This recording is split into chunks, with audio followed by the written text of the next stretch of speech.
Hello, this is Chef John from foodwishes.com with roasted rack of lamb with strawberry mint sauce.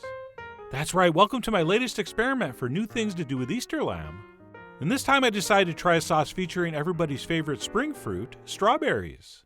No, they're not just for dessert anymore. And of course, like most edible experiments in the kitchen, there may be one or two things we do differently next time, but nothing too major, and we'll get to that. But all in all, for a first-time attempt, I was very happy with how this came out. So let's go ahead and get started with 1 pound of beautiful, ripe, hopefully sweet strawberries, which I've already rinsed off in cold water. And what we'll do to prep these, besides obviously cutting off the green thing from the top, and I believe the proper term for that is hulling, in case you're into terms. But anyway, besides cutting off the top, what we'll do is cut these in half or quarters, depending on the size. So for the big ones, we'll cut them twice into quarters, or if they're a little smaller, you can just cut them in half. So we will work our way through those strawberries, cutting them as shown, before adding the rest of the ingredients to what is hopefully going to be a sauce that straddles that line between sweet and savory. So with that in mind, let's go ahead and add some freshly grated lemon zest, as well as some freshly squeezed juice from the exact same lemons. And I'm only showing me adding the juice from one lemon, but I did actually end up adding a little more later. So as usual, you're going to go by the ingredient amounts I give on the blog post, and not necessarily what you see here. And then to balance that acidity, plus the tartness from the berries, we will also squeeze in some honey. And then let's go ahead and finish off this new recipe with 2 of the world's oldest ingredients, which are a nice big pinch of salt, as well as a splash of water. And what we're going to do is place this on medium-high heat and bring it up to a simmer. And just a little heads up that there's not going to be a lot that happens the first couple minutes, but you'll see as that mixture heats through, those strawberries will start to give up their liquid, and they will soften, and they will break down. And once that starts to happen, what I like to do is back the heat down to medium-low and simply continue cooking, stirring occasionally, until those berries are completely broken down and extremely soft. And if everything's gone according to plan, your mixture should look something like this.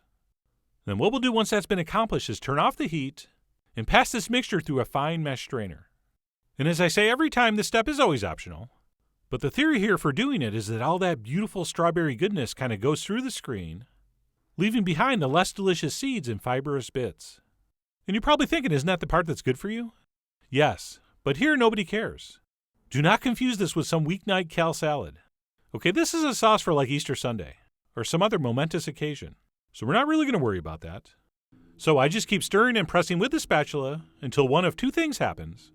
All that pure strawberry goodness has been passed through, or I get tired of straining it. And hopefully those happen at about the same time. And then once that mixture has been strained, I will give it a little taste and add more seasoning if I think it's necessary, which I did. So I added some more salt, as well as a little shake of cayenne, just to stay in shape, and as another reminder that this sauce should have a good amount of savoriness to it. And we will stir that in, and then what we want to do is let this cool down to room temperature before finishing it. And by finishing it, I mean add the freshly sliced mint, as well as, of course, one final check for seasoning.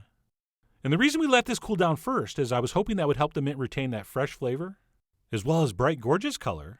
But unfortunately, only one of those things happened. Even though the taste was good, as this sat, those pieces of mint got really dark. So I think what we'll do next time is add that right before we're going to serve it. So not a major deal, but something we would want to adjust in the future, since, as I like to say, that's us cooking. And then once our strawberry and mint sauce is set, we can move on to the rack of lamb. Your standard ready-to-cook 8-bone rack of lamb, which is going to be somewhere between 1.5 pounds and 1.75 pounds.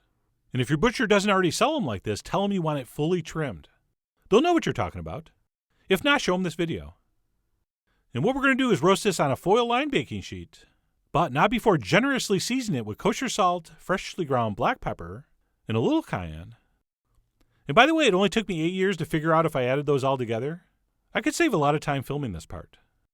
But anyway, we're going to season that all over, at which point we can place this in the center of a very hot 475-degree oven for 10 minutes to give it an initial searing.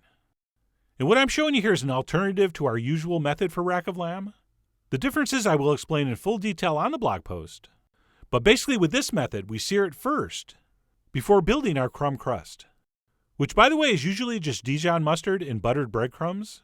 But in keeping with the seasonal theme, instead of just using plain mustard, I added a couple tablespoons of finely minced green onions, which if you use them this time of the year, you can legally call them spring onions. And I stirred that in to hopefully make this a little extra special. And then besides the mustard to make them stick, we also need our buttered crumbs, which are nothing more than plain breadcrumbs, moistened with just enough melted butter to make the mixture look like wet sand. And then besides the breadcrumbs and the butter, one thing you don't want to forget, which I almost did here, is to add a nice big pinch of salt, or sometimes I'll use Parmesan, or both, but we do want to season that up. And that is it for our crumb topping. So once our rack of lamb is seared for 10 minutes in that hot oven, we'll spread it with enough of our mustard spring onion mixture, to coat the surface, at which point we will sprinkle over and press on our buttered crumbs, which is really easy to do on the flat top surfaces. But for the front of this, you're going to have to use the old angled hand trick. Just place your hand like this while you apply those crumbs, and you should get them to stick to that edge without much problem. And then once our rack of lamb has been carefully Dijoned and thoughtfully crumbed, we are going to reduce our heat down to 375 and place that back in for about 15 minutes or so, or until the internal temp's about 125. And that should produce a beautiful juicy lamb somewhere between medium rare and medium. And by the way, if your crumbs aren't as brown as you want, just turn the broiler on for a minute, which I did, just to give a little extra color. And then once our rack has been properly roasted, we must let it rest at least 10 minutes before slicing.